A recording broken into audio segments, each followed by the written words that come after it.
अस्सलाम वालेकुम। अच्छा जी, इन्वेंट्री मैनेजमेंट पे हमारी पास पेपर क्वेश्चंस पे डिस्कशन चल रही थी। कल हमने क्वेश्चन नंबर 4 का पार्ट बी देखा था, क्वेश्चन नंबर 5 देखा था, क्वेश्चन नंबर 7 क्लास में डिस्कस किया था। तो कोई इशू कल के लेक्चर से, किसी कैलकुलेशन पे कोई गाइडेंस हेल्प चाहिए, पूछिए।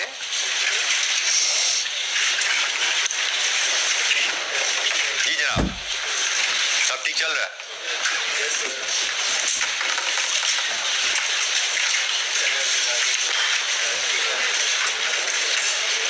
तो फिर क्वेश्चन नंबर 8 हमारे प्लान का नेक्स्ट क्वेश्चन नंबर 8, ऑटम 18 का question 4, hockey Pakistan limited HPL।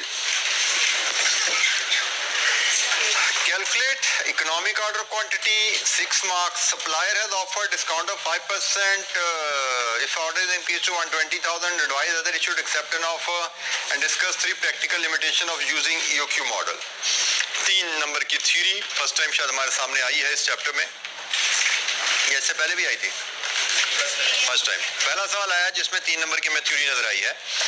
तो टोटल 15 नंबर का सवाल है जिसमें 12 नंबर न्यूमेरिकल के, वो न्यूमेरिकल तो बड़ा ट्रेडिशनल था जिससे हम फेमिलियर है, एक EOQ और एक डिस्काउंट वैल्यूएशन, और 3 नंबर हमारे प्रैक्टिकल लिमिटेशन के। तो let's start with the question जिसमें EOQ और डिस्काउंट वैल्यूएशन है।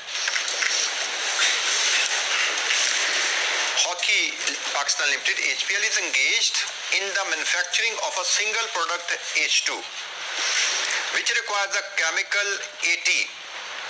Presently, HPL follows a policy of placing bulk order of 60,000 kg of AT. However, HPL's management is presently considering to adopt EOQ for determining the size of purchase order of AT. Currently, 60,000 का order place करते हैं, अब EOQ पर जाने के बारे में सोच रहे हैं। Following information is available in this regard. Information क्या है?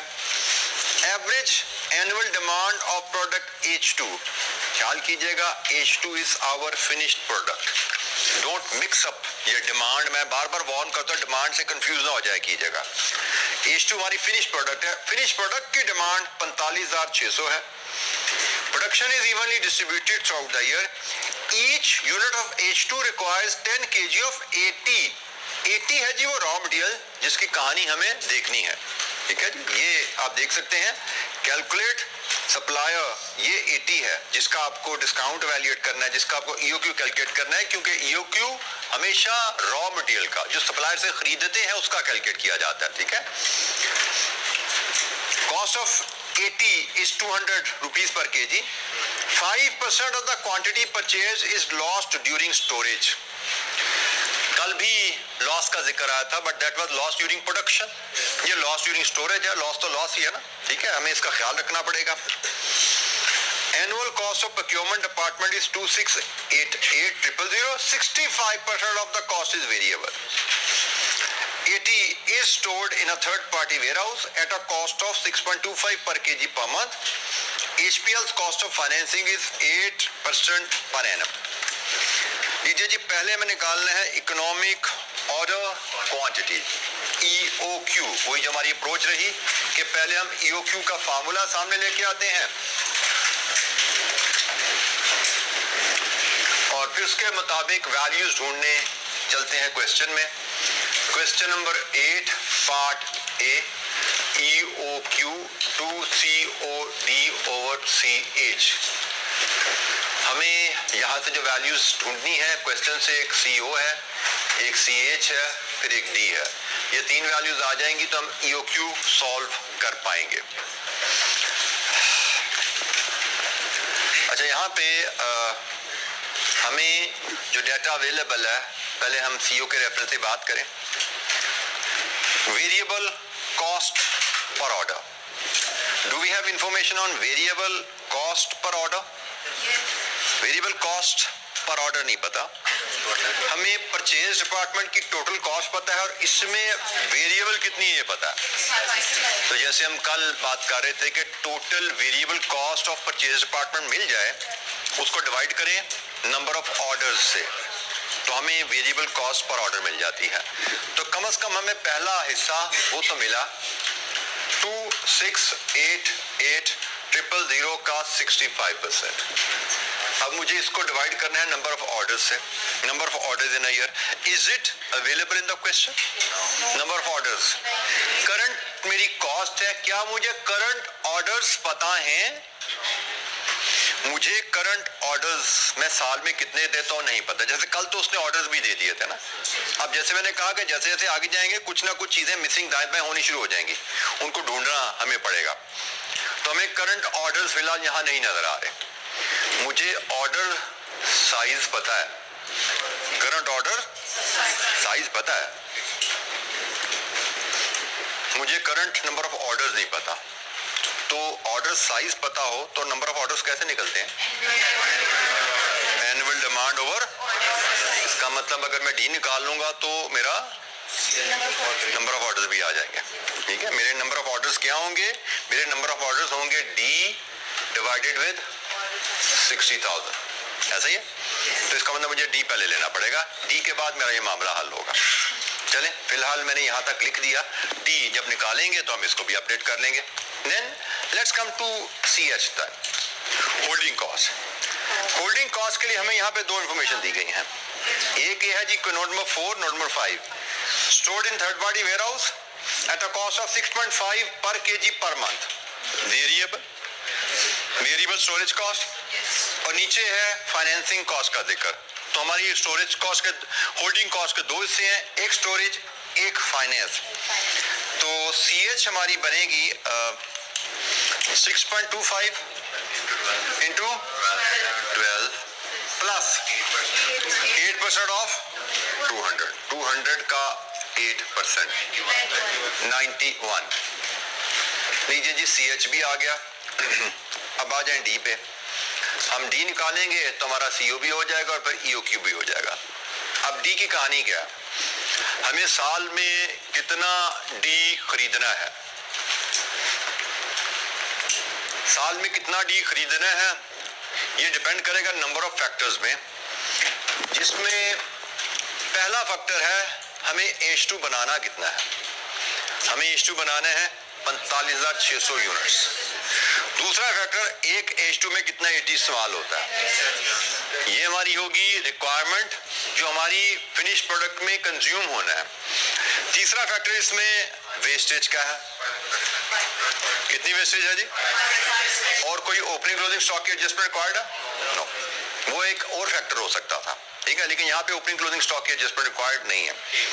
तो हमें जरा देखिएगा, हमें 45,600 यूनिट्स H2 बनाने हैं। एक यूनिट बनाने में 10 kg AT इस्तेमाल होता है, और जो AT हमने इस्तेमाल करना है वो हमारी परचेज्ड का कितना होता है? 95। हम जो रॉ मटेरियल खरीदते हैं उसका 5% रास्ते में वेस्ट हो जाता है। हम 100 kg सप्लायर से लेके निकलते हैं, 5 kg स्टोरेज में वेस्ट हो जाता है। हम 10 kg लेके 100 kg लेके निकलेंगे, गोदाम में रखेंगे, लेकिन बाय द टाइम उसको इस्तेमाल करने का वक्त आएगा 5 kg उसमें से जाया हो चुका होगा, हमारे पास अवेलेबल फॉर यूज बचेगा 95। यूज के लिए बचता है 95, ये हमने यूज करना है ना, यूज के लिए बचता है 95। अगर यूज हमने 95 करना है तो खरीदना तो 100 पड़ेगा। कितना खरीदना पड़ेगा?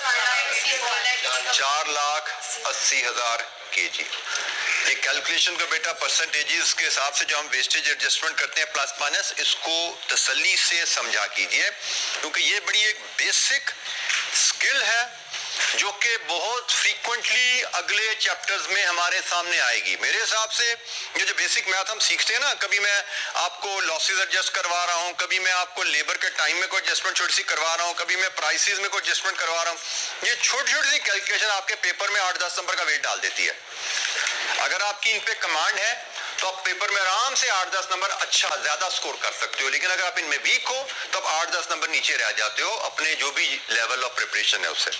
तो मेक श्योर इन छोटी छोटी सी कैलकुलेशन पे तो जो दिया करें इनको समझा करें कि हमने ये परसेंटेज एडजस्टमेंट की है, कभी डिवाइड कभी मल्टीप्लाई फिर डिवाइड, ये क्यों कर रहे हैं, what is the rational, what is the logic, उसको समझा कीजिए। तो जनाब हमारा डी फॉर 80,000 हमें 4,80,000 केमिकल सालाना बाय करना है। इसी 4,80,000 को यहां फीड कर देंगे तो आपके पास सीओ भी आ जाएगा। ये सीओ क्या है? 2,18,400। लीजिए जी, अब ईओक्यू निकाल लीजिए। 48,000 kgs। हमारा पार्ट ए 6 नंबर का था, दैट इज डन। 6 मार्क्स का पार्ट ए हमारा ईओक्यू कंप्लीट। इसकी जरा मार्किंग स्कीम देखिए जरा। होल्डिंग कॉस्ट कैलकुलेट करना 1 नंबर इस चीज का जी आपका। Annual requirement of 80 1.5 number. Cost per order 1.5 number. और यहाँ पे फिर मैं एक बात बता दूं आपको, कॉस्ट पर ऑर्डर आप निकाल रहे हो variable cost over number of order in year, और नंबर ऑफ ऑर्डर निकाल रहे हो डिमांड को लेके। अगर डी आपका गलत हो गया, डी समझ नहीं आ रहा, अज्यूम कर लो डी। बाकी की चीजें समझ आ रही है, डी कैलकुलेट नहीं भी करना आ रहा, डी को अज्यूम कर लो 4 लाख 5 लाख 2 लाख, उसको लेकर सवाल कर दोगे तो सिर्फ डी के नंबर कटेंगे। कितना डी का नंबर? 1.5 नंबर। 6 में से 1.5 कटेगा। ईओक्यू फार्मूला इस्तेमाल करने के 2 नंबर। वो जो बात करता हूँ कुछ भी नहीं आता, सब कुछ छोड़ दो, सारी वैल्यू ज़ूम करो, सिर्फ फार्मूला लगाते ही ईओक्यू कैलकुलेट कर दोगे 2 नंबर आएंगे। इतने आसान है नंबर लेना, अगर आपको स्टेप वाइज मार्किंग का पता है। इसलिए मैं आपको इनकरेज करता हूं कि स्टेप वाइज मार्किंग को जरूर देखा करो। जब पास पेपर क्वेश्चन करो जरूर देखो, तो आपके पता कि आपको पता अंदाजा हो कि मार्क कितने आसान है। सिर्फ फार्मूला अप्लाई करने के 2 नंबर है। बेशक ये सारी वर्किंग आपने गलत की हुई है, इनमें से कोई वैल्यू आपकी ठीक नहीं है, ये भी गलत, ये भी गलत। यहाँ पे एग्जामिनर काट दे गलत है जी, गलत है जी, गलत है, लेकिन फार्मूला ठीक है, फार्मूला में जो वैल्यूज डाली उसका तो ये ठीक है, 2 नंबर 2/6 देके जाएगा आपको।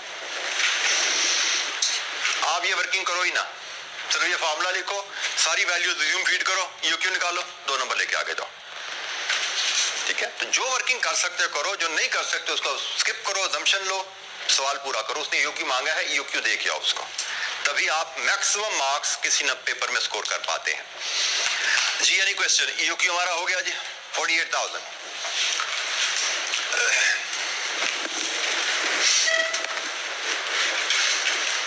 पार्ट बी क्या है जी?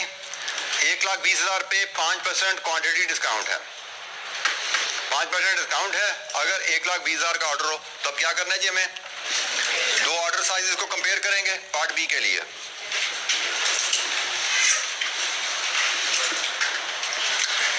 दो ऑर्डर साइजेस अब कंपेयर होंगे, एक ईओक्यू 48,000 और एक 1,20,000 बल्क ऑर्डर। और इसके लिए हमें कैलकुलेट करना है annual cost of ordering, holding and purchase. और आपको यहाँ पे याद रखने हैं कि होल्डिंग कॉस्ट में finance cost as a percentage शामिल है, डिस्काउंट आने से ये रिवाइज होगी। परचेज कॉस्ट तो डिस्काउंट से रिवाइज होती है, होल्डिंग कॉस्ट में सीएचबी रिवाइज होगा। फटाफट ये वैल्यूज कैलकुलेट कीजिए सारी की सारी। Hurry up.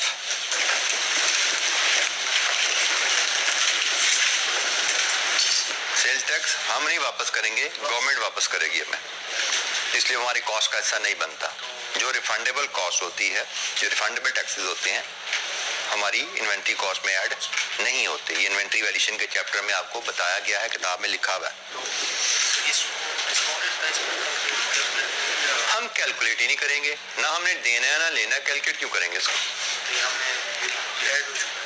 बेटा नहीं ऐड हुआ हुआ कस्टम ड्यूटी, तो जो हम प्राइस सप्लायर को देते हैं उस पर कैलकुलेट करेंगे ना। 900 रुपए पे कर रहे हो तो 900 पे कस्टम ड्यूटी लगेगी, 920 पे कर रहे हो तो 920 पे लगेगी। सेल टैक्स तो हमने कैलकुलेट करना ही नहीं है, क्योंकि हमारी कॉस्ट है ही नहीं। ठीक है जी भाई।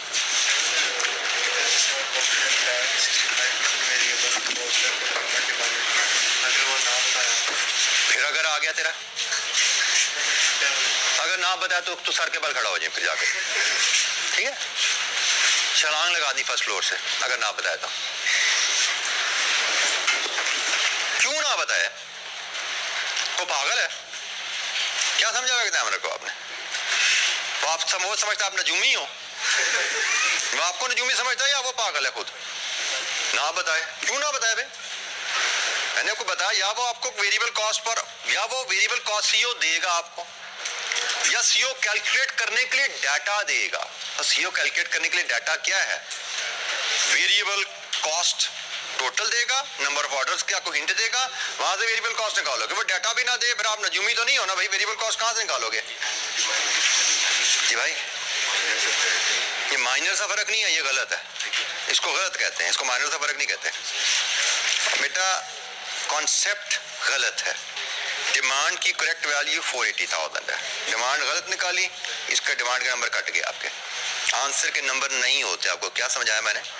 आंसर के नंबर नहीं है, कॉन्सेप्ट के नंबर है। तो कॉन्सेप्ट क्या है कि आपने वेस्टेज को यहाँ पे गलत ट्रीट किया, कट गए नंबर।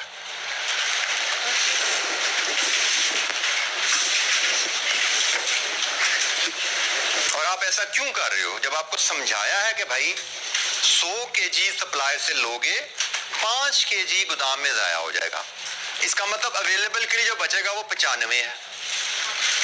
तो पीछे इस कैलकुलेशन की गुंजाइश बचती है जो आप कर रहे हो। तो मान ले पहले किया तो कह ले हाँ गलत हो गया, डिस्कस करने की क्या बात है इसमें? फिर मैंने कहा इसके बाद भी तुझे समझ नहीं आ रही तो खुद ये करना चाह रहा है, ठीक है? तो कॉन्सेप्ट को फॉलो करो बेटा। ये हिट एंड ट्रायल दाएं बाएं नहीं है कि ऐसे कर लो वैसे कर लो जैसे मर्जी कर लो।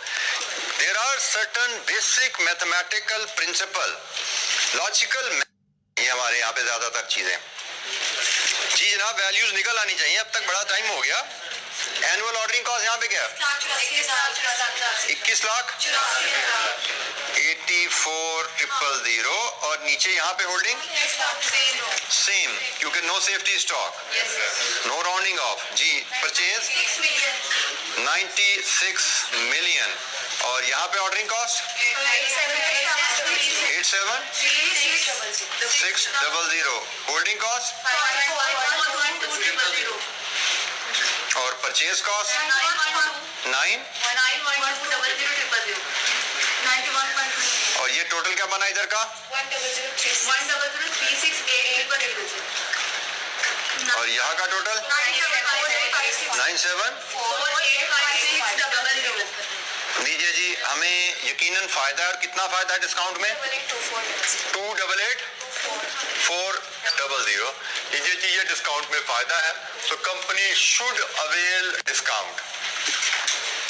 डिस्काउंट में फायदा है, कंपनी शुड अवेल डिस्काउंट। जी एनी क्वेश्चन? किसी स्टूडेंट को इन कैलकुलेशंस में दिक्कत? किसी कैलकुलेशंस पे कोई हेल्प चाहिए, सपोर्ट चाहिए? पूछिए बेटा। बेटा आपकी यहाँ पे वैल्यू कुछ और है, मुझे कुछ और लिखाई गई थी वहाँ पे।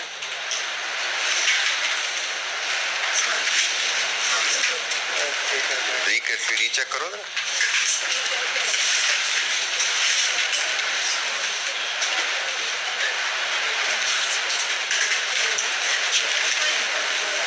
क्या करते हो यार तुम लोग, क्या करते हो?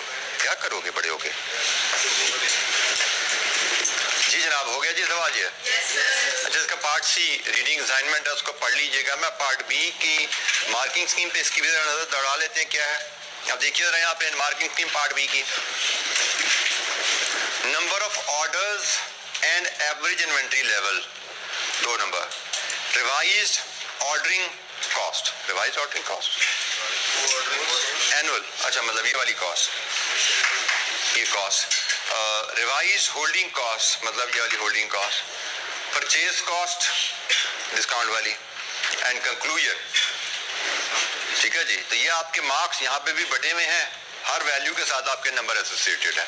तो फाइनली कंक्लूजन कि भाई कौन सी कॉस्ट कम है उस पर फायदा है, ये बताने के हाफ नंबर हैं।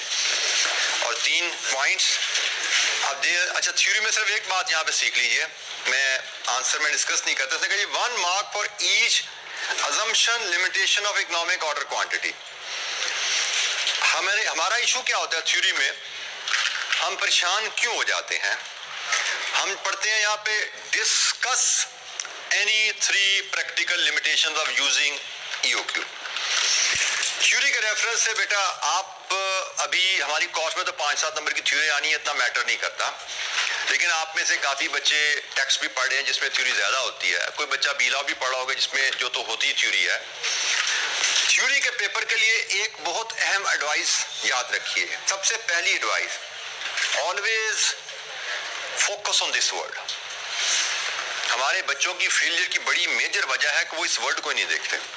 ये सवाल ना ऐसे भी हो सकता था, identify any 3 practical limitation, explain any 3 practical limitation, discuss any 3 practical limitation। अब ये हमारा बच्चा क्या पढ़ता है, लिखना किसके बारे में है, 3 limitations of EOQ बतानी है भाई, इसके बारे में लिखना है। लिखना क्या है ये कोई पिक नहीं करता। थ्योरी के पेपर में हमारे बच्चे बहुत ज्यादा जो फेल होते हैं वो इसलिए फेल होते हैं, किसके बारे में लिखना है ये नजर आया, और इसके बारे में जो कुछ जानते हैं छाप आते हैं, वो कम है ज्यादा है, without looking at the number कितने हैं इसके, जो आता है छाप दिया। मांगा क्या एग्जामिनर ने, इसको भी नहीं देखा, कितने नंबर का मटेरियल मांगा इसको भी नहीं देखा, सिर्फ ये देखा किसके बारे में मांगा भाई, इसके बारे में जो कुछ आता लिख दो। ये सबसे बड़ा ब्लंडर, सबसे बड़ी वीकनेस है थ्योरी के पेपर में, फेलियर की मेजर रीजन। आपको हमेशा, मैं यहाँ पे बहुत ज्यादा डिटेल में नहीं जा रहा, थ्योरी के पेपर में यू शुड नो, आइडेंटिफाई करे तो क्या करना है, एक्सप्लेन करने को कहे तो क्या लिखना है, डिस्कस करने को कहे तो क्या लिखना है, ये मतलब आपको पता होने चाहिए, फिर इसके मुताबिक लिखना है। जैसे अगर ये सवाल आइडेंटिफाई का होता ना तो मे बी ये सवाल 1.5 नंबर का होता, अगर ये सवाल एक्सप्लेन का होता ना ये सवाल 3 नंबर का, 2 नंबर का होता। ये सवाल डिस्कस का है इसलिए 3 नंबर का, डिस्कशन में सबसे ज्यादा मटेरियल आता है। आइडेंटिफाई में सिर्फ बुलेट बताओ दो, 1 2 3। एक्सप्लेन में बुलेट बताओ भी, उसके बारे में कुछ एलैबोरेशन भी दो, एक आधे जुमले में बताओ और 2 जुमलों में उसको एलैबोरेट करो, और डिस्कशन में उसके फॉर एंड अगेंस्ट बात भी करो, हर पॉइंट के पॉइंट लिखो, एक्सप्लेन करो, फॉर एंड अगेंस्ट भी बात करो उसके। तो अगर आप सिर्फ एग्जामिनर ने डिस्कस करने को कहा और आप सिर्फ आइडेंटिफाई करके आ गए तो आप समझो आपने 1/3 जवाब दिया है। एग्जामिनर ने डिस्कस करने को कहा, आप सिर्फ एक्सप्लेन करके आए हो तो समझो आपने 50-60% जवाब दिया है। और अगर उसने सिर्फ आइडेंटिफाई करने को कहा है और आप डिस्कशन करने बैठ गए हो, एक्सप्लेनेशन में चले गए हो, तो you are wasting your time, आपको नंबर ज्यादा नहीं मिल जाएंगे। So you have to be very specific in theory, और स्पेसिफिक के लिए ये वर्ड सबसे अहम है जिसको हमारा बच्चा पिक ही नहीं करता, जिसका मतलब ही नहीं पता होता। 4 दफा बच्चे फेल होके आते हैं, पूछता हूँ इसका मतलब बताओ क्या है, लॉ में 4 दफा फेल हो चुके हैं, डिस्कस का मतलब ही नहीं पता होता। तो मैंने कहा बेटा फिर फेल ही होना है आपने, एक्सप्लेन का मतलब डिस्कस का मतलब का फर्क ही नहीं पता, इन दोनों में फर्क क्या है। तो जब आपको रिक्वायरमेंट ही नहीं समझ आती तो आपने जवाब क्या लिखना है। तो थ्योरी के रेफरेंस से ये जरूर याद रखिएगा, रिक्वायरमेंट को समझना और मार्क्स के लिहाज से लिखना। अब जैसे यहाँ पे इसने लिखा है डिस्कस 3, आप इसके जवाब पे जाते हो तो इसने शायद यहाँ पे 4 डिस्कस की होंगी, ये 4 डिस्कस की हुई है, अक्सर 6 पॉइंट भी डिस्कस किए होते हैं। हमसे 6 पॉइंट लिखना रिक्वायर्ड नहीं है, हमसे उसने 3 कहा तो 3 लिखने हैं, वो 6 उसने इसलिए लिख दिए हमारे सीखने के लिए, हम पढ़ लें और सीख लें, ठीक है। तो हमने, और दूसरी बात ये भी ध्यान में रखा करो, जो एग्जामिनर ने जिस तरह लिखा होता हमने इस तरह नहीं लिखना होता, ये एक प्रोफेशनल क्वालिफाइड अकाउंटेंट ने लिखा हुआ है और उसने अपने सामने 2 किताबें रख के जवाब बनाया हुआ है। आप एग्जाम में जवाब बना रहे हो, you are not suppose to write this level of answer, you are a student, और आप एग्जामिनेशन में टाइम प्रेशर में चीजें लिख रहे हो तो आपको उस हिसाब से लिखना होता है कि भाई मेरे पास तो 5 नंबर का सवाल करने के लिए 9 मिनट है, मैंने 9 मिनट में उसका जवाब कंप्लीट करके आगे जाना है। तो आपने 9 मिनट में जितना लिखा जा सकता है वो लिखना है, जितना एग्जामिनर जवाब लिख देता है वो नहीं लिखना, क्योंकि एग्जामिनर का जवाब टाइम बाउंड होकर नहीं लिखा जाता, वो आपको समझाने के लिए, आपको गाइड करने के लिए लिखा जाता है। ठीक है, तो थ्योरी में आपको तवज्जो रखनी है। थ्योरी के पेपर्स को अगर पास करना है तो मैंने जो 1-2 एरिया पे आपको तवज्जो दिलाई, उन पर जरूर फोकस कीजिएगा, क्योंकि मैंने फिर बोला मेजर रीजन रिक्वायरमेंट ना समझना, दूसरी मेजर रीजन टाइम को फॉलो ना करना। 10 नंबर के सवाल पे 18 मिनट लगने चाहिए, आपको दिमाग में नॉलेज ज्यादा है तो आप 25 मिनट भी लगा देते हो, बहुत ज्यादा आता है तो 30 मिनट भी लगा देते हो। 30 मिनट लगाने से आपको 10 की जगह 10 में से 20 नंबर नहीं मिल जाने, 15 नहीं मिल जाने, मिलने आपको 10 में से 5, 6, 7, इससे ज्यादा नहीं मिलने। आप बहुत अच्छा सवाल का जवाब लिख दोगे 18 मिनट में, आपको 10 में से 6 नंबर मिल गए, 6.5 मिल गए। आप 18 की जगह 30 मिनट लगा दोगे तो 6.5 से 7 होंगे। 12 मिनट लगा के आधा मार्क कमाने का क्या फायदा?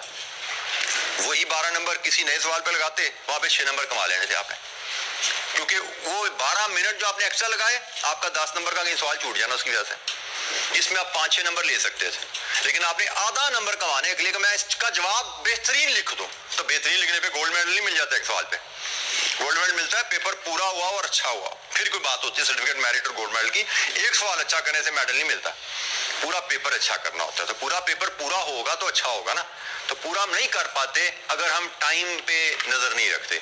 मार्क्स और टाइम का रिलेशनशिप थ्योरी में बहुत ज्यादा आउट होता है बच्चों का। जो बच्चा कहता है पेपर बड़ा लेंथी था, पूरा नहीं हुआ। न्यूमेरिकल के पेपर में ये आर्गुमेंट फिर माना जा सकता है कि पेपर लेंथी, एग्जामिनर ने मुश्किल सवाल दे दिए। थ्योरी में जो बच्चा आर्गुमेंट दे रहा है उसे बेवकूफ बच्चा कोई नहीं है, क्योंकि एग्जामिनर ने आपसे कहा था कि इस पे 3.5 घंटे लगाओ, 4 घंटे लगाओ। उसने कहा भाई 10 नंबर का सवाल है, जवाब लिखो उसके हिसाब से। उसने तो आपसे कहा था 10 नंबर का सवाल है, 18 मिनट लिखो। अब आपके जेहन में ज्यादा नॉलेज था, आपने 30 मिनट लगा दिए, तो बेवकूफ तो आप हुए। पेपर लेंथी नहीं था, आपने टाइम मैनेजमेंट नहीं की, इसलिए लेंथी लगा आपको। तो इन चीजों का बहुत ज्यादा ख्याल रखिएगा, नहीं तो थ्योरी के पेपर्स में सारी जिंदगी मार पड़ती रहेगी आपको। Right at the first step, अभी से ही ये 2-3 बातें जो मैंने बताई, एक रिक्वायरमेंट को समझना, डिस्कस, एक्सप्लेन, आइडेंटिफाई, दूसरा टाइम मैनेजमेंट के मुताबिक रिक्वायरमेंट को एड्रेस करना। ये 2 चीजें अभी से आदत में ले आओगे तो इंशाअल्लाह आपके थ्योरी के पेपर बड़ी आसानी से गुजरेंगे, नहीं तो बहुत मार पड़ती है थ्योरी में सीए के बच्चों को। Question number 10, next question.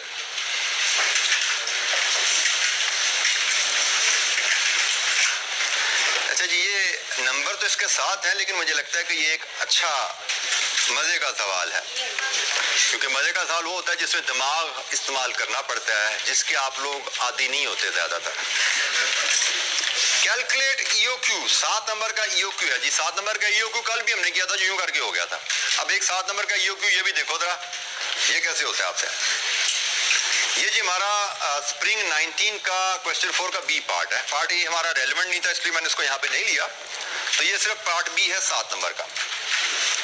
Orchid Limited is a trading concern.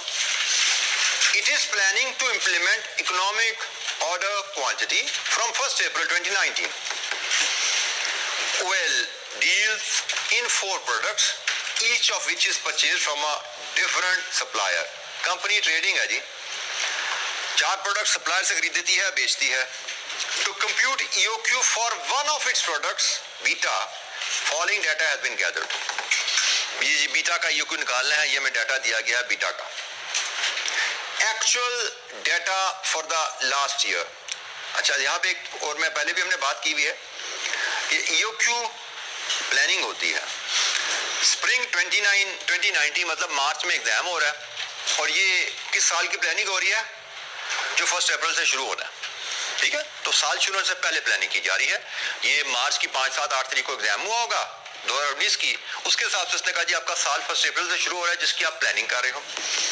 और उस प्लानिंग में ये पिछले साल का डाटा है जो गुजर चुका है। Annual sale 72,000, safety stock 2,000, transit losses as percentage of purchase में से 10% ट्रांजिट लॉसेस मतलब ट्रांसपोर्टेशन में नुकसान हो जाता है। सप्लायर से हमारे गोदाम तक आने में ही 10% नुकसान हो गया। 100 kg लेके निकले थे, गोदाम तक 90 kg पहुंचते हैं हमारे। Average holding cost per month 5 lakh रुपए। Average holding cost per month per unit 80 रुपए। Number of purchase order issued for Beta 40 रुपए। ये पिछले साल की कहानी है जी बीटा की।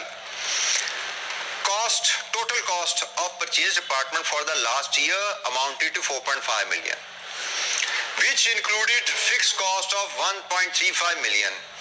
A total of 100 purchase orders were issued during the last year. पिछले साल की कहानी।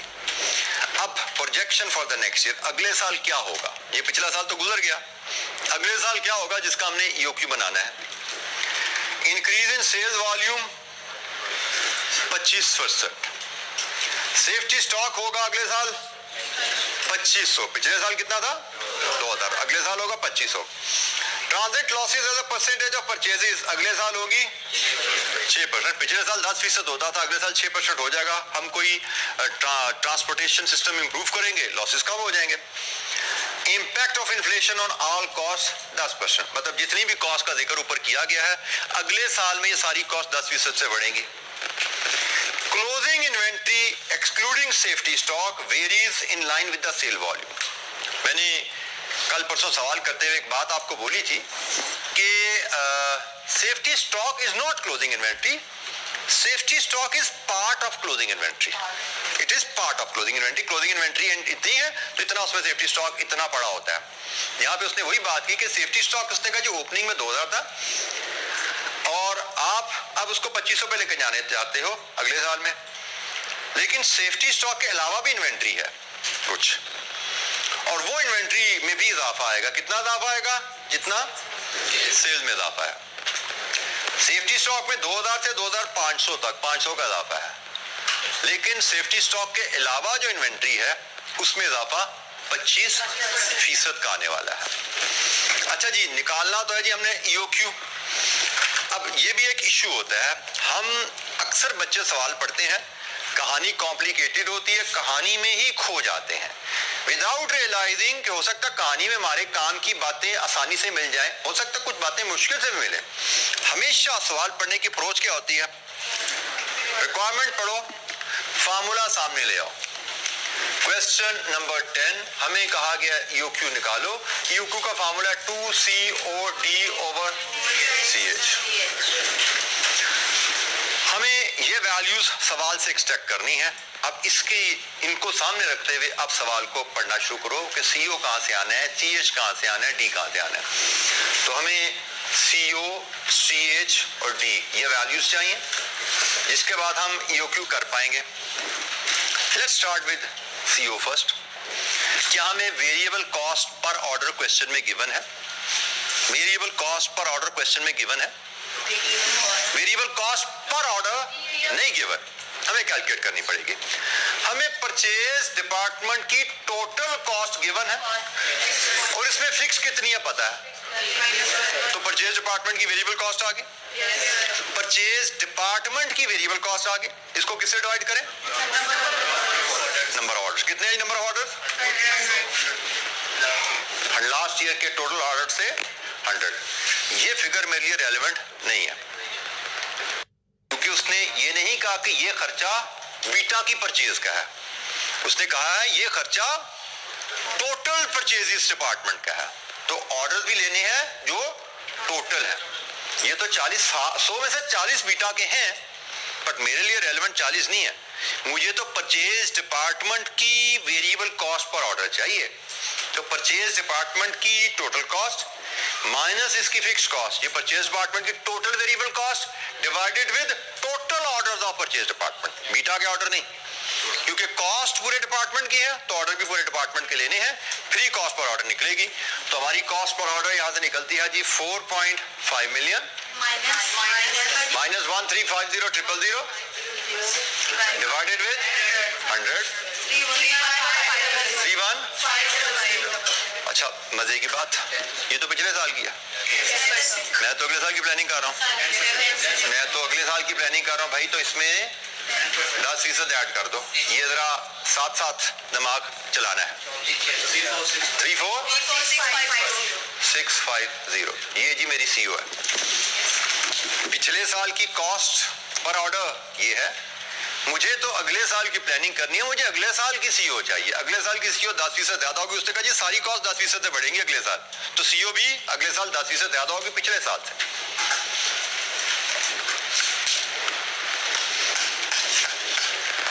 सीएच पिछले साल की उसने बताया हुआ है, holding cost per unit per month 80 है। Holding cost per unit per month 80 है। मुझे क्या चाहिए होती है पर यूनिट पर ईयर, और वो भी चाहिए अगले साल की। तो मेरी सीएच कैसे आएगी? 80 इंटू 12 इंटू 1.1 1056। ठीक हो गया जी। तो दो वैल्यूज तो हमारी ऐसे करके आ गई। 7 नंबर का सवाल था, मार्किंग स्कीम इसकी देखेंगे, अभी मिलेगी तो हमें नजर आएगी तो देखते हैं। लेकिन मुझे लगता है कि अगर 1.5 नंबर इसका हो, 1 नंबर, तो मुझे लगता है अगर हम डी ना भी निकालें तो हम पास हो रहे हैं सवाल में। डी इसमें सबसे चैलेंजिंग है, 3.5 नंबर है, तो बस वही इन तीन के 1 2 3 3.5 हो गए, डी के 3.5 है। तो आप देख लीजिए, डी आप ना भी निकाले सवाल में पासिंग मार्क्स आते हैं। लेकिन अगर आप इस अप्रोच से सवाल को नहीं लेकर चलते, आप सवाल पढ़ते पढ़ते डी में खो गए, इन्वेंट्री किधर, ओपनिंग किधर, क्लोजिंग किधर, तो 15-20 मिनट जाया भी होंगे और 0 नंबर लेके आगे जाओगे। डी में भी तो आधे मार्क्स तो ले सकते हैं। डी में कितने ले सकता है, कितने ले सकता, मार्क एग्जामिनर तोड़ेगा नहीं तोड़ेगा वो बात की बात है, ठीक है। लेकिन फिलहाल 3.5 नंबर मेरे पक्के गारंटीड है। आगे मैं कोशिश करूंगा, छोड़ के नहीं जाऊंगा, लेकिन अगर मैंने शुरू ही सवाल यहां से कर दिया तो ये मुझसे होना नहीं है और मेरे ये नंबर भी चले जाएंगे परेशानी में। तो मैं इसीलिए आपको बार बार समझा रहा हूं कि सवाल को रिक्वायरमेंट से पकड़ो, फार्मूला आपके सामने हो, उसमें जो फिगर आसानी से नजर आ रही होने वाली है उनको पहले हाथ डाल दो। एग्जामिनेशन हॉल में सवालों में आसान सवाल पहले करते हैं और वर्किंग में पहले आसान वर्किंग करते हैं। शुरू में मुश्किल सवाल पकड़ लोगे, फंस जाओगे, आसान सवालों का टाइम ही नहीं मिलेगा आपको। इसी तरह सवाल में मुश्किल वर्किंग पकड़ ली अगर पहले, तो आसान वर्किंग करने का हौसला और टाइम नहीं बचता। तो पहले आप सवाल की प्लानिंग देखो, भाई सवाल हल कैसे होना है, फिर उसमें जो इजी नंबर्स आपको नजर आ रहे हैं सवाल से वो पकड़ के ले आओ। तो जैसे ये 2 नंबर इजी से डाल दिए और हमने कंफर्म किया मार्किंग स्कीम से, अगर मैं यहीं पे सवाल क्लोज कर दूं तो 3.5 नंबर लेके मैं जाता हूं आगे। 3.5 नंबर सिर्फ इस कैलकुलेशन के हैं। मुझे ये ना समझ आया, 2 मिनट 3 मिनट सोचूंगा, समझ आ गई ठीक है, ना समझ आया तो छोड़ के चले जाओ, 3.5 नंबर लेके जाऊंगा मैं, 0 से नहीं जा रहा मैं आगे। तो सवाल यही चीज एग्जामिनेशन में रिक्वायर्ड है बेटा, फाइट करनी है आपने एक एक नंबर के लिए। मार्किंग स्कीम आपके अगर सामने हो, उसकी समझ आपको हो मार्किंग स्कीम की, तो आप एग्जामिनेशन में बहुत अच्छे नंबर ले सकते हैं।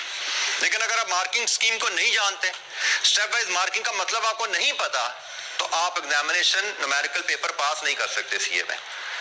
तीर तुक्के से कैफ लेवल के शायद हो जाए, लेकिन सीफैप में तो भूल जाओ कि आप अजम्पशन दिए बगैर कोई पेपर पास कर पाओगे। तो जितनी जल्दी आदत यहां डालोगे, कैफ से सीख लोगे, ये बात पहले स्टेप से सीख लोगे, उतनी आपकी सीए का सफर न्यूमेरिकल सब्जेक्ट में बहुत आसान हो जाएगा। थ्योरी की भी गाइडलाइन मैंने आपको दे दी, वहां पे क्या 2 चीजों का आपको ख्याल रखना है, सारे पेपर्स आगे तक आपके आसान हो जाएंगे अगर आपने इन 2 चीजों का ख्याल रखा। एक्शन वर्ब, डिस्कस, एक्सप्लेन, आगे जाके और वर्ड ऐड होते जाएंगे। अभी तो छोटे लेवल पे ना अभी आपको आइडेंटिफाई, एक्सप्लेन, डिस्कस, ये 3 वर्ड ही नजर आएंगे। आगे जाके एनालाइज आएगा, एवैल्यूएट आएगा, डेमोन्स्ट्रेट आएगा, पता नहीं क्या, write out, detail report, analysing, evaluating, बड़े डिफरेंट वर्ड आने शुरू हो जाएंगे। लेकिन जब तक इन वर्ड्स को समझना नहीं सीखोगे, इन पे तवज्जो देना नहीं सीखोगे, आप थ्योरी के पेपर को अटेम्प्ट नहीं अच्छा कर पाते। तो थ्योरी में 2 बातें की, एक एक्शन वर्ब को तवज्जो दो और टाइम को तवज्जो दो। जितना मार्क्स के हिसाब से टाइम, मार्क्स एंड टाइम को रिलेट करके जो आप लिखना है। और न्यूमेरिकल में अजम्पशन लेके पेपर कंप्लीट करना सीखो। अगर आपको सवाल पूरा नहीं भी आता तो भी पूरा करना सीखो। एग्जैक्टली सवाल, परफेक्ट सवाल नहीं कर सकते, कोई इशू नहीं, पूरा करो। गलतियां हो जाए बीच में, कोई इशू नहीं, Aahista Aahista with practice, with revision गलतियां कम होती जाएंगी।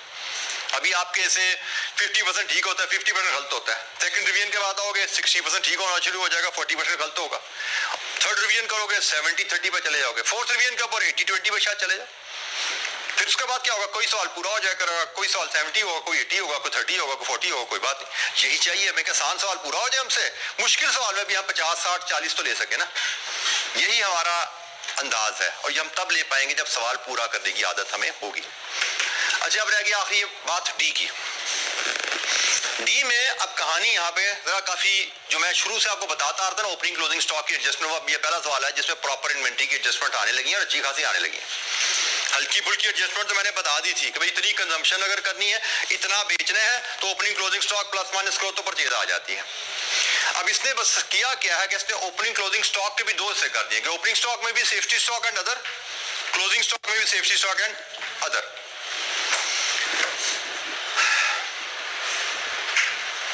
मुझे ओपनिंग स्टॉक में जो सेफ्टी स्टॉक पड़ा है वो तो पता है, लेकिन टोटल ओपनिंग स्टॉक कितना है मुझे ये नहीं पता। वो मैं बड़ी आसानी से यहां से निकाल सकता हूं। ये क्या है? Holding cost per unit per month, और ये क्या है? पर मंथ, मतलब टोटल महीने की। यहां से यहां तक कैसे जाते हैं? अगर आपको याद हो एनुअल होल्डिंग कॉस्ट आप कैसे निकालते थे? Average inventory into holding cost per unit per year. अब मुझे क्वेश्चन में उसने एनुअल नहीं मंथली होल्डिंग कॉस्ट दी है, तो मंथली होल्डिंग कॉस्ट अवेलेबल है पर यूनिट पर ईयर की जगह पर यूनिट पर मंथ कर दो। इतनी सी अमेंडमेंट है ना मामले में। अगर आपके पास पर यूनिट पर ईयर कॉस्ट है, उसको एवरेज इन्वेंट्री से मल्टीप्लाई करोगे, सालाना कॉस्ट आएगी। अगर आपके पास पर यूनिट पर मंथ कॉस्ट है, उसको एवरेज इन्वेंट्री से मल्टीप्लाई करोगे तो मंथली कॉस्ट आएगी। अब मुझे यहाँ पे उसने मंथली होल्डिंग कॉस्ट दी हुई है, कितनी दी हुई है? मंथली होल्डिंग कॉस्ट कितनी है? 5 लाख रुपए। और मुझे उसने holding cost per unit per month दी हुई है, कितने? 80 रुपए। तो यहां से मैं एवरेज इन्वेंट्री निकाल सकता हूं, यही है ना फॉर्मूला? तो बताओ यहां से एवरेज इन्वेंट्री क्या आ रही है? 6250। एवरेज इन्वेंट्री को आप समझ सकते हो, पूरा साल इन्वेंट्री इसी लेवल पर रहा, और हम सवाल के रेफरेंस उसको ओपनिंग या क्लोजिंग इन्वेंट्री समझेंगे। एवरेज इन्वेंट्री क्या है? पूरा साल इन्वेंट्री हमारी इस लेवल पर रही। एवरेज इन्वेंट्री क्या है? पूरा साल इन्वेंट्री हमारी तकरीबन इस लेवल पे रही। तो यही हमारी पिछले साल की ओपनिंग इन्वेंट्री थी और यही पिछले साल की हमारी क्लोजिंग इन्वेंट्री रही है। क्योंकि हम अज्यूम क्या करते हैं, एवरेज इन्वेंट्री से मुराद है through out the year stock इस लेवल पे रहा। Through out the year stock 6250 unit हमारे पास पड़े रहे, इसीलिए 80 रुपए पर यूनिट के हिसाब से मंथली कॉस्ट 5 लाख बनी है। और सालाना कॉस्ट चाहिए, जरा 12 कर दोगे, सालाना कॉस्ट आ जाएगी। ये हमारे पास पिछले साल का एवरेज स्टॉक, जिसको हम पिछले साल का क्लोजिंग स्टॉक, इस साल का ओपनिंग स्टॉक भी समझ सकते हैं।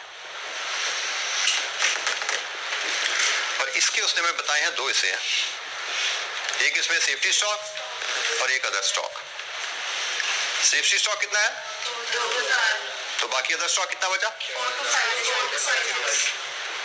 ये है अंडरस्टैंडिंग द डाटा। हम डाटा को समझ रहे हैं, हम डाटा को समझ रहे हैं जो उसने बताया है। हमें उसने बातों बातों में बता दिया कि हमारे पास सेफ्टी स्टॉक भी है, हमारे पास अदर देन सेफ्टी स्टॉक भी है। इसका मतलब हमारा टोटल स्टॉक सेफ्टी स्टॉक से ज्यादा है। और टोटल स्टॉक यहां पे सिर्फ मैंने एक इंफॉर्मेशन आपको दे दी, total stock is taken as average inventory. Average inventory हमारा टोटल स्टॉक होता है। पिछले साल का टोटल स्टॉक मेरा 6250 बनता है इस फार्मूले की मदद से। अब सब आपकी बात है, आ जाए।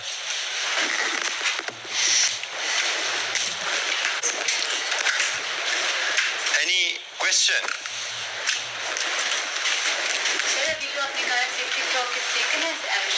बेटा safety stock is part of closing stock. Closing stock is taken as average stock. Average inventory जो है आपकी, उसको हम ओपनिंग या क्लोजिंग स्टॉक समझ सकते हैं पिछले साल का। पिछले साल का एवरेज इन्वेंट्री, पिछले साल का क्लोजिंग स्टॉक समझा जाएगा। ये हमारी पिछले साल की एवरेज इन्वेंट्री 6250 है, ठीक है। पिछले साल क्योंकि हमने इसको मंथली होल्डिंग कॉस्ट से मल्टीप्लाई किया तो मंथली कॉस्ट आ गई। हम इसको सालाना होल्डिंग कॉस्ट से मल्टीप्लाई करते तो सालाना कॉस्ट आ जाती है। हमें उसने चूंकि मंथली होल्डिंग कॉस्ट दी हुई है तो मैंने मंथली होल्डिंग कॉस्ट को cost per unit per month से डिवाइड करके एवरेज इन्वेंट्री ले ली। और मैंने आपको जब सिर्फ यहाँ पे तवज्जो दिलाई है, ये जो ओपनिंग हमने एवरेज इन्वेंट्री ली है पिछले साल की, ये पिछले साल की क्लोजिंग इन्वेंट्री के बराबर है, इस साल की ओपनिंग इन्वेंट्री है। और ये हमें क्वेश्चन में इंफॉर्मेशन मजीद दी गई है कि पिछले साल हमारा सेफ्टी स्टॉक 2000 था, इसका मतलब पिछले साल हमारा अदर स्टॉक 4250 है। ये मेरी ओपनिंग स्टॉक की कहानी है, ऐसा ही है। ये मेरी ओपनिंग स्टॉक की कहानी है। 2000 जमा 4250 टोटल 6250 ओपनिंग स्टॉक। अब मैं यहां से अपनी क्लोजिंग स्टॉक की कहानी भी बना सकता हूं कि अगले साल की जो मैं प्लानिंग करने जा रहा हूं, ये अब मैं प्लानिंग की बात कर रहा हूं, जरा फोकस कीजिएगा। अब प्लानिंग हम कर रहे हैं अगले साल की, उस प्लानिंग में मेरा ओपनिंग स्टॉक क्या है, ओपनिंग स्टॉक मेरा क्या है वो मैंने यहाँ पे मेजर किया। उस प्लानिंग में मेरा क्लोजिंग स्टॉक क्या है वो मैं यहाँ मेजर कर लेता हूँ। तो क्लोजिंग स्टॉक की कहानी उसने बताई है कि अगले साल मेरा सेफ्टी स्टॉक चला जाएगा 2500 पे, और अगले साल क्लोजिंग स्टॉक सेफ्टी स्टॉक के अलावा जो है उसमें क्या चेंज आएगी, in line with the sale. और सेल क्या है, इसमें 25% इजाफा आएगा। तो ये कितना बन गया 5625। लीजिए जी सम कर लीजिए, तो आपका क्लोजिंग स्टॉक कितना बन गया 8125। लीजिए जी, ये आपकी सारी इन्वेंट्री की कहानी इस एक स्लाइड में मैंने बना दिया। क्या गलत है भाई, 4250 इंटू 1.25 5313 ऐड कीजिए 7813 यूनिट्स। लीजिए जी, ये ओपनिंग स्टॉक, ये क्लोजिंग स्टॉक।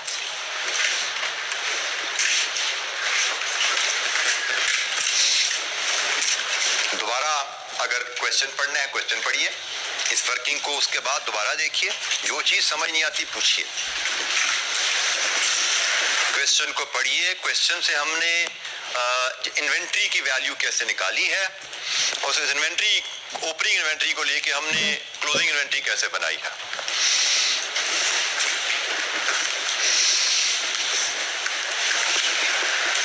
अब चूंकि यहाँ पे ओपनिंग स्टॉक क्लोजिंग स्टॉक की वैल्यू आ गई है, तो हमें परचेजेस की फिगर निकालने के लिए ओपनिंग क्लोजिंग स्टॉक की वैल्यूज चाहिए थी।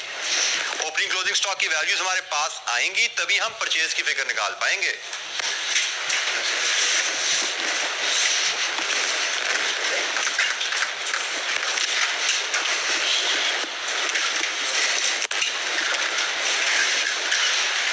अब यहां पे देखिएगा, डिमांड से मुराद क्या होती है, quantity to be purchased from supplier. Supplier से कितनी क्वांटिटी खरीदनी है। अब यहां पे होगा क्या, मुझे सेल कितनी करनी है, मुझे सेल करनी है अगले साल कितनी जी 72,000 में 25% इजाफा आएगा। अगले साल मुझे 90,000 यूनिट सेल करने हैं। इसमें से ओपनिंग स्टॉक मेरे पास जो पड़ा हुआ है वो मुझे नहीं खरीदना, लेकिन जो क्लोजिंग स्टॉक मैंने अपने पास रखना है वो मुझे अपने पास गोदाम में रखना है। कितना है, इसका मतलब मुझे गोदाम में goods to be received in godown कितनी है 91563। अब मैं गोदाम में जितना सप्लाई से खरीदता हूं सारा गोदाम में पहुंचता है, कितनी वेस्टेज होती है, अगले साल 6% वेस्टेज होगी। इतना माल मुझे गोदाम में पहुंचाना है, ऐसा ही है ना। तब थिंक लाइक अ बिजनेसमैन। ये 2 × 2 4 वाली चीजों से निकल के कोशिश किया करो, कारोबारी अंदाज में सोचो भाई इतना माल मैंने अपने गोदाम में पहुंचाना है सप्लायर से लेके। लेकिन मुझे बताया गया सप्लायर से लेके जितना मैं निकलता हूं अगले साल उसमें से 6% नया हो जाएगा। इसका मतलब ये कितना होगा, ये 94 होगा। तो 915 हमारी जो डी निकलेगा, D will be 91563 over 94 into 97407। लीजिए जी, ये है डी हमारा।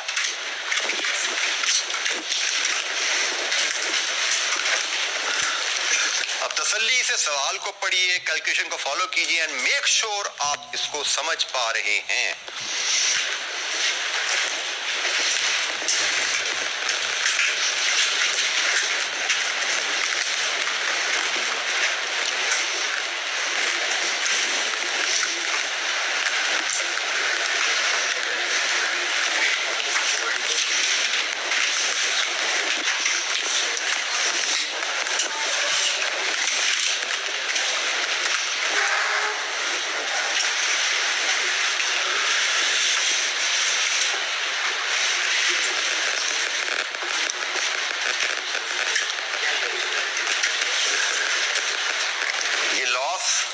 ट्रांजिट में 6% आता, क्या ये लॉस गोदाउन में ड्यूरिंग स्टोरेज आ जाता? ट्रीटमेंट यही बनती है। जैसे पिछले सवाल में लॉस ड्यूरिंग स्टोरेज था, वो भी ये एडजस्ट किया था हमने ऐसे ही। यहाँ पे भी लॉस ड्यूरिंग ट्रांजिट है, इसकी एडजस्टमेंट भी वही है जो हमने पहले इलस्ट्रेशन में की थी। जी जनाब, एनी क्वेश्चन?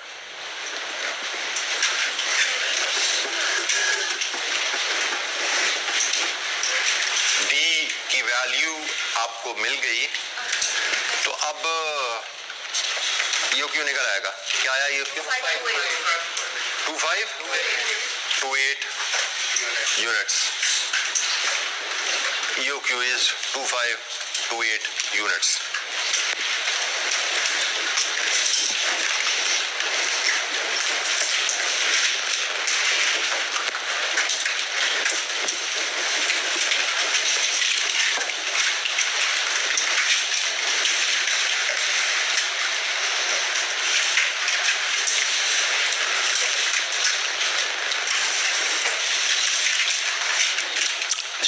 Any question?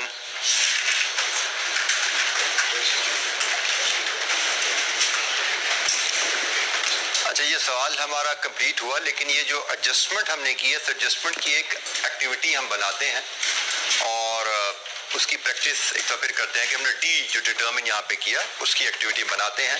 मैं कोशिश करता हूँ इसी डाटा का रेप्लिका डाटा यहाँ पे लेके हम यहाँ से डिटर्मिन करें। Last year sales 50,000 units.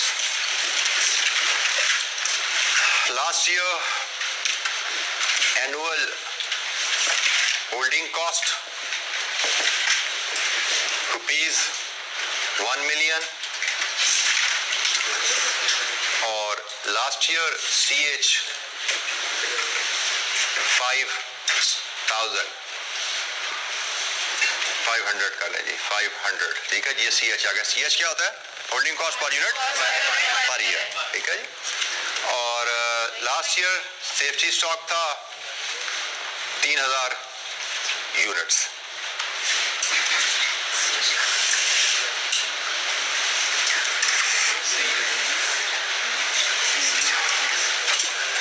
Safety stock 1000 units. Last year safety stock 1000 units. ठीक है जी। अगले साल क्या होगा? Projection for next year.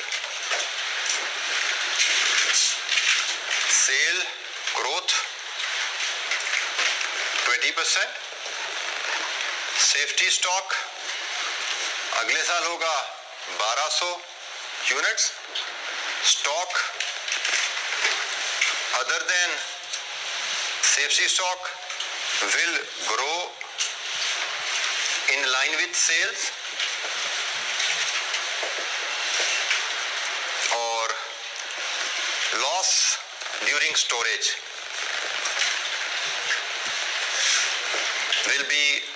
8%। Requirement है टी बनाइए। अगले साल के लिए D, quantity to be purchase from supplier.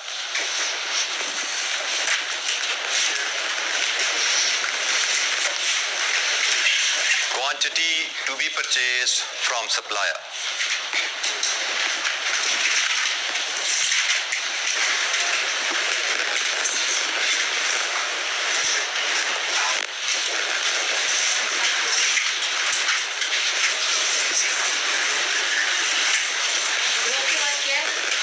जी बेटा, safety stock other than safety stock will grow in line with sale.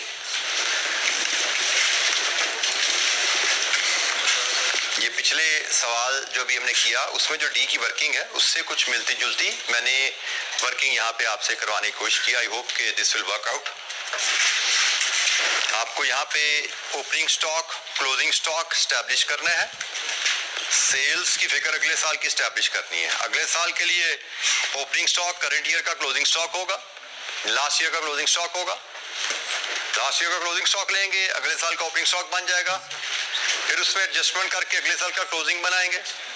अगले साल की sales minus opening plus closing, ये अगले साल की परचेज रिक्वायरमेंट आ जाएगी बिफोर लॉसेस। लॉसेस एडजस्ट करेंगे तो फाइनल परचेज रिक्वायरमेंट आएगी। सालाना होल्डिंग कॉस्ट को सालाना होल्डिंग कॉस्ट पर यूनिट से डिवाइड करेंगे तो हमारी पिछले साल की एवरेज इन्वेंट्री आ जाएगी। अच्छा, यहाँ पे ख्याल रखना है ये सालाना है तो ये भी सालाना होनी चाहिए। एग्जामिनर मिसमैच कर सकता है, ये सालाना दे दे ये माहाना दे दे, मिसमैच कर सकता है। आपको ख्याल रखना है सालाना कॉस्ट को सालाना कॉस्ट से ही डिवाइड करना है पर यूनिट से, तो एवरेज इन्वेंट्री आती है। अगर ये एनुअल दे दे और ये डाटा मंथली दे दे तो फिर हमें इसको इंटू 12 करना पड़ेगा, एडजस्ट करना पड़ेगा। ख्याल रखना है। तो हमारी ओपनिंग इन्वेंट्री क्या आ रही है जी? यहाँ से ओपनिंग स्टॉक हमारा यहाँ से आ रहा है जी 1 million divide with 500, 2000 units opening stock है। क्लोजिंग स्टॉक हमारा क्या आएगा? हमारा क्लोजिंग स्टॉक में उसने कहा जी जो तो आपका इसमें 1000 का सेफ्टी स्टॉक है ना वो हो जाएगा 1200।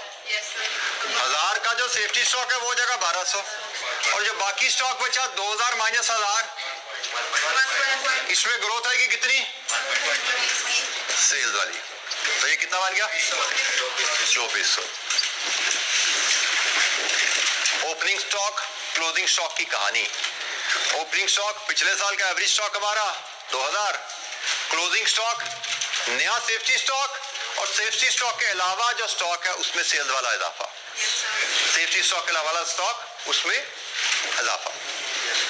अब हमें डी पे जाना है। यहां तक कोई दिक्कत? डी पे जाना है तो उसके लिए पहले चाहिए सेल्स। मैं अब एक फैक्टर बना रहा हूं, पहले मैंने स्टेप बाय जैसे किया था, मैं फैक्टर बना रहा हूं। मुझे चाहिए अगले साल की सेल्स 50,000 इंटू 1.2, मैं चलता जा रहा हूं। ठीक है जी, इसमें लेस कर दूंगा ओपनिंग स्टॉक, इसमें ऐड कर दूंगा क्लोजिंग स्टॉक और इसको मैं एडजस्ट कर दूंगा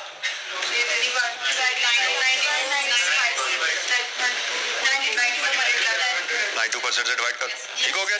तो मैं डायरेक्ट ऐसे ही जवाब लिख दूंगा, मुझे स्टेप वाइज कैलकुलेट करने की जरूरत नहीं है एग्जामिनेशन में। If I have the maths here, मैं यही d इज इक्वल टू, मैं एक वर्किंग ये करूंगा और d is equal to this, क्या वैल्यू है जी? 6562। लीजिए जी, ये मेरी डी आ गई।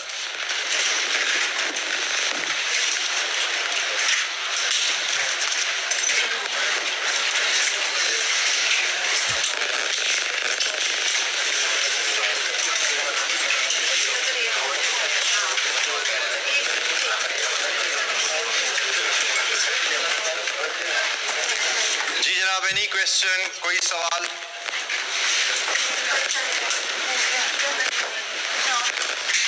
अच्छा, हमारा ये चैप्टर का जो पहला हिस्सा है वो खात्मे के करीब है। हम पहुंच गए हैं, क्वेश्चन नंबर 10 हमने कर लिया है।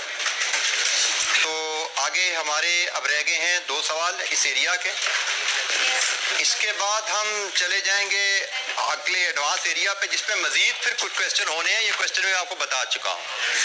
9, 15, 18 एंड स्प्रिंग 23 का क्वेश्चन हमें ये उस एरिया से मजीद करने। तो 2 क्वेश्चन हमारे रह गए इस एरिया से।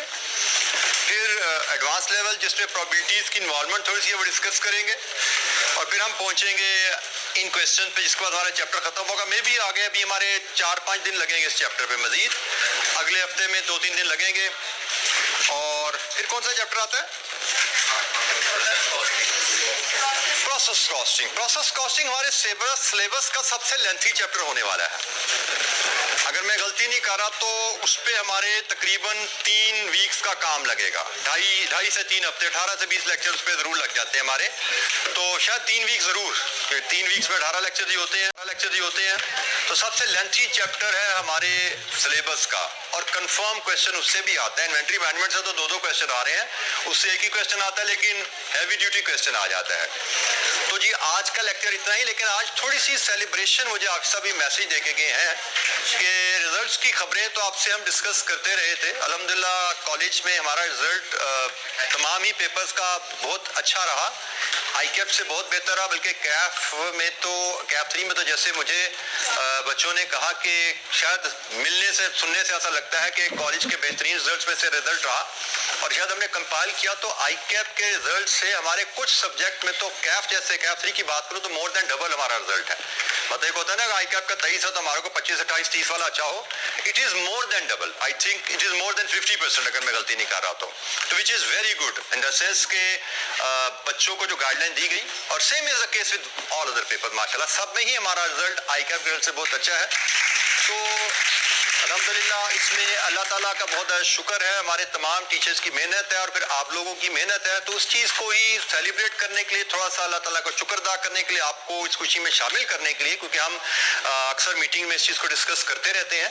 कंपाइलेशन रिसेंटली हमारी कंप्लीट हुई तो उसके रेफरेंस से डिस्कशन हुई, तो आप लोगों को उस खुशी में शामिल करने के लिए नवीद साहब ने, हमारे जो डायरेक्टर हैं, CEO हैं, बड़े सीनियर टीचर भी अदारे के, उन्होंने इस खुशी को आपसे बांटने के लिए थोड़ा बहुत कोई मिठाई वगैरह खिलाने का बंदोबस्त को किया है। तो मुझे आपसे वही मैसेज दे गए थे कि अभी जरा थोड़ी देर में आप के बच्चों का मुंह मीठा कराने इस क्लास में आएंगे।